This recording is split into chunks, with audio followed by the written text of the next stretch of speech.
जोहार दोस्तों, मैं स्मृति ऐश्वर्या आप सभी का स्वागत करती हूँ आपके अपने यूट्यूब चैनल स्टडी विद स्मृति में। आइए शुरू करते हैं आज की क्लास। आज की क्लास में मैं आप लोगों को झारखंड के करंट अफेयर्स कराने वाली हूँ और यह अक्टूबर मंथ का करंट अफेयर्स है। तो चलिए शुरू करते हैं आज की क्लास को और लेते हैं आज का पहला प्रश्न। यदि आपको आज की क्लास की PDF चाहिए तो डिस्क्रिप्शन बॉक्स में मैं टेलीग्राम ग्रुप का लिंक शेयर कर दूँगी, आप मेरे टेलीग्राम ग्रुप से जुड़ जाइए। PDF मैं वहीं शेयर करूँगी। चलिए शुरू करते हैं आज की क्लास को और लेते हैं आज का पहला प्रश्न। आज का पहला प्रश्न है कि महात्मा गांधी की झारखंड यात्रा नामक पुस्तक के लेखक कौन है। एक पुस्तक है जिसका नाम है महात्मा गांधी की झारखंड यात्रा। इस पुस्तक के लेखक कौन है। ऑप्शन ए है अनीता रश्मि, ऑप्शन नंबर बी है अनुज लुगुन, ऑप्शन नंबर सी प्रिया Marandi, option number D Anuj Kumar Sinha. तो आंसर इसका हो जाएगा अनुज कुमार सिन्हा। अनुज कुमार सिन्हा ने महात्मा गांधी की झारखंड यात्रा नामक पुस्तक की रचना की।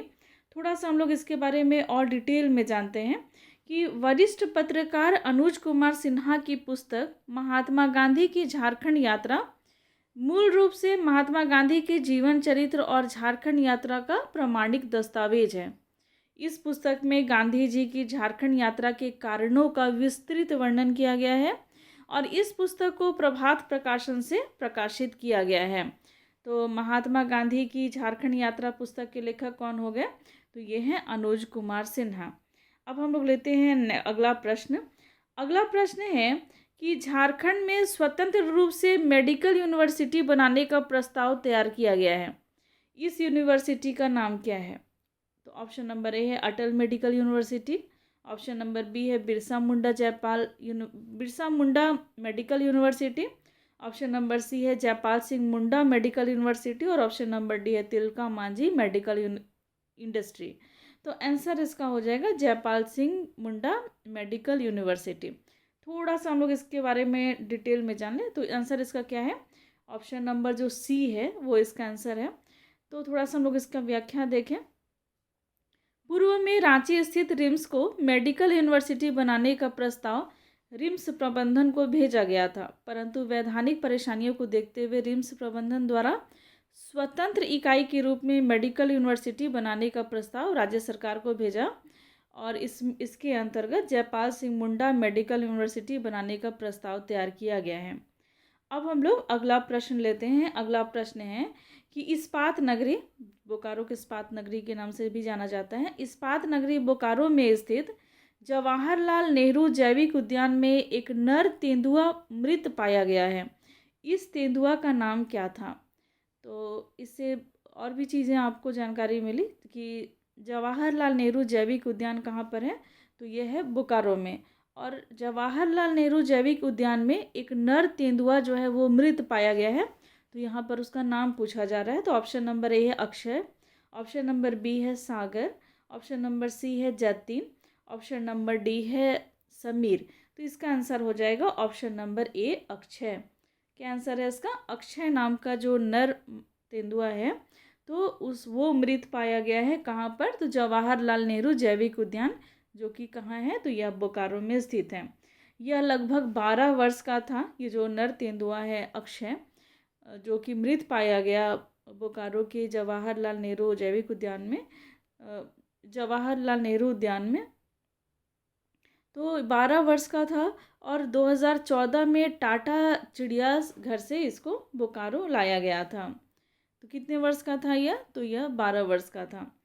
अगला प्रश्न है कि झारखंड इंटरनेशनल फिल्म फेस्टिवल का आयोजन 1 से 11 अक्टूबर तक ऑनलाइन किया जाएगा।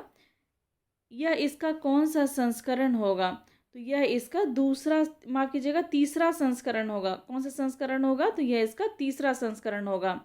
झारखंड इंटरनेशनल फिल्म फेस्टिवल जो कि तीसरा इसका संस्करण है, इसका आयोजन 1 से 11 अक्टूबर तक ऑनलाइन किया जाएगा। लॉकडाउन की वजह से तीसरे झारखंड इंटरनेशनल फिल्म फेस्टिवल का आयोजन ऑनलाइन होगा। इसमें 53 देशों के 657 फिल्में शामिल की गई हैं। इसमें 85 कैटेगरी में IVS दिए जाएंगे। अगला जो प्रश्न है वो है कि वर्ष 2020 का राष्ट्रीय उत्कृष्ट तकनीक पुरस्कार से किसे नवाजा गया। तो 2020 का राष्ट्रीय उत्कृष्ट तकनीक पुरस्कार किसे मिला है, तो ये मिला है ऑप्शन नंबर सी यानी कि राष्ट्रीय धातु कर्म प्रयोगशाला, यहाँ पर धातु कर्म होगा, तो राष्ट्रीय धातु कर्म प्रयोगशाला को राष्ट्रीय उत्कृष्ट तकनीक पुरस्कार से नवाजा गया है। तो थोड़ा सा हम लोग इसको और भी थोड़ा इसकी जानकारी ले लें। ई कचरा रिसाइकलिंग के क्षेत्र में तकनीकी विकसित करने के लिए राष्ट्रीय धातु कर्म प्रयोगशाला को राष्ट्रीय उत्कृष्ट तकनीक पुरस्कार से नवाजा गया है। अगला प्रश्न है कि 1 अक्टूबर को राष्ट्रीय स्वैच्छिक रक्तदान दिवस का आयोजन किया जाता है। इस वर्ष राज्य में रक्तदान पखवाड़ा कब से कब तक मनाया जा रहा है? तो ऑप्शन नंबर ए है 15 सितंबर से 30 सितंबर, ऑप्शन नंबर बी है 1 अक्टूबर से 15 अक्टूबर, ऑप्शन नंबर सी है 25 सितंबर से 10 अक्टूबर, ऑप्शन नंबर डी है 30 सितंबर से 14 अक्टूबर। तो इसका आंसर हो जाएगा ऑप्शन नंबर बी यानी कि 1 अक्टूबर से 15 अक्टूबर तक मनाया गया था। कौन सा? तो राज्य में रक्तदान पखवाड़ा मनाया गया इस 1 अक्टूबर से लेकर के 15 अक्टूबर तक। अगला प्रश्न है कि झारखंड के किस नेता या फिर नेताओं को बीजेपी के राष्ट्रीय उपाध्यक्ष मनोनीत किया गया है? तो कौन से नेता हैं या नेताएं, मतलब एक से अधिक नेता हैं जिनको राष्ट्रीय उपाध्यक्ष मनोनीत किया गया है बीजेपी का? तो ऑप्शन नंबर ए है रघुवर दास, ऑप्शन नंबर बी है समीर उरांव और ऑप्शन नंबर सी है अन्नपूर्णा देवी। तो इसका आंसर ऑप्शन नहीं है, ये नाम है और आपको बताना है कि इनमें से किन नेताओं को राष्ट्रीय उपाध्यक्ष मनोनीत किया गया है। तो यहाँ है केवल एक यानी कि रघुवर दास, ऑप्शन नंबर बी है केवल 1 और 2 यानी कि रघुवर दास और Sameer Oraon, option number C है 1 और 3 यानी कि रघुवर दास और अन्नपूर्णा देवी। यही इसका आंसर होगा कि रघुवर दास और अन्नपूर्णा देवी, इन दोनों नेताओं को बीजेपी का राष्ट्रीय अध्यक्ष मनोनीत किया गया है। थोड़ा सा हम लोग और डिटेल में इसको जानें। पूर्व मुख्यमंत्री रघुवर दास और सांसद अन्नपूर्णा देवी को बीजेपी का राष्ट्रीय उपाध्यक्ष मनोनीत किया गया है। वहीं राज्यसभा सांसद समीर उरांव को बीजेपी अनुसूचित जनजाति मोर्चा के राष्ट्रीय अध्यक्ष की कमान सौंपी गई है। तो यहाँ से एक और क्वेश्चन निकल गया, बीजेपी अनुसूचित जनजाति मोर्चा के राष्ट्रीय अध्यक्ष की कमान किसको सौंपी गई है? तो समीर उरांव को सौंपी गई है। अगला प्रश्न है कि झारखंड के किस जिले को तंबाकू नियंत्रण कोटपा 2003 की धारा 4 के तहत धूम्रपान मुक्त जिला घोषित किया गया है? तो ये किस जिला को? तो ये है रांची जिला को। ऑप्शन नंबर बी जो होगा इसका आंसर होगा कि झारखंड के रांची जिला को तंबाकू नियंत्रण कानून कोटपा 2003 की धारा 4 के तहत धूम्रपान मुक्त जिला घोषित किया गया है। थोड़ा सा हम लोग इसके बारे में और डिटेल जान लें। कोटपा 2003 के विभिन्न मापदंडों के तहत सर्वे कराने के बाद देखा गया कि जिले की सार्वजनिक स्थानों पर धूम्रपान जो है वो निषेध है। अगला प्रश्न है कि कोरोना महामारी में आयोजित देश के पहले खेल आयोजन झारखंड T20 क्रिकेट लीग का खिताब किसने जीता है? तो देश का पहला खेल आयोजन जो था कोरोना महामारी के दौरान वो था झारखंड T20 क्रिकेट लीग। इसका खिताब किसे मिला है? तो ये मिला है बोकारो ब्लास्टर्स को। किसको मिला है? तो बोकारो ब्लास्टर्स ने कोरोना महामारी में आयोजित देश के पहले खेल आयोजन झारखंड T20 क्रिकेट लीग का खिताब जीता है। किसने? बोकारो ब्लास्टर्स ने। विजेता रहा यहाँ पर उप विजेता होगा दुमका डेयर डेविल्स था उप विजेता। अगला प्रश्न है कि 825 करोड़ की लागत से 150 मेगावाट के फ्लोटिंग सोलर पावर प्लांट की स्थापना गेतल सूद में की जाएगी। इसके लिए फरवरी 2019 में झारखंड बिजली वितरण निगम की ओर से किस संस्थान के बीच में MOU हुआ था? तो इसका आंसर हो जाएगा solar energy corporation of India. Solar energy corporation of India के साथ 2019 में झारखंड बिजली वितरण निगम लिमिटेड के बीच में MOU हुआ था, जिसके अंतर्गत 825 करोड़ की लागत से 150 मेगावाट के फ्लोटिंग सोलर पावर प्लांट की स्थापना गेतलसूद में की जाएगी। अगला प्रश्न है कि वर्तमान समय में झारखंड राज्य विधिक सेवा प्राधिकार के कार्यपालक अध्यक्ष कौन है? अभी वर्तमान में झारखंड राज्य विधिक सेवा प्राधिकार के कार्यपालक अध्यक्ष कौन है? तो न्यायाधीश राजीव रंजन, न्यायाधीश रवि रंजन, न्यायाधीश एस.सी. मिश्रा और न्यायाधीश अनुरोध बोस। तो इसका आंसर हो जाएगा न्यायाधीश एस.सी. मिश्रा।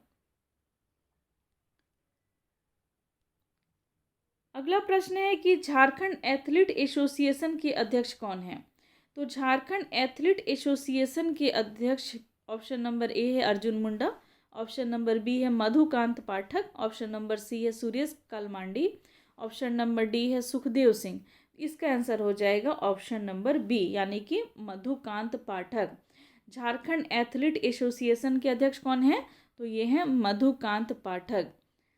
अगला प्रश्न है कि कुडुख लिटरेरी सोसाइटी का राष्ट्रीय ऑनलाइन सम्मेलन कब आयोजित किया जाएगा?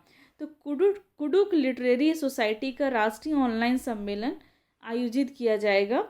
ऑप्शन नंबर सी इसका सही आंसर है यानी कि 30 से 31 अक्टूबर के बीच में कुडुख लिटरेरी सोसाइटी के राष्ट्रीय ऑनलाइन सम्मेलन आयोजित किया जाएगा।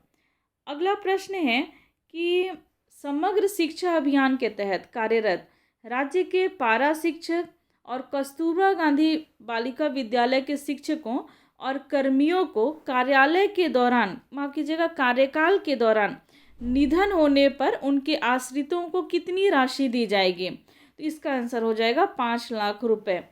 एक बार और मैं क्वेश्चन पढ़ देती हूँ। समग्र शिक्षा अभियान के तहत कार्यरत राज्य के पारा शिक्षक और कस्तूरबा गांधी बालिका विद्यालय के शिक्षकों और कर्मियों को कार्यकाल के दौरान अगर उनकी निधन हो जाती है तो उनके आश्रितों को 5 लाख रुपए जो हैं वो दिए जाएंगे।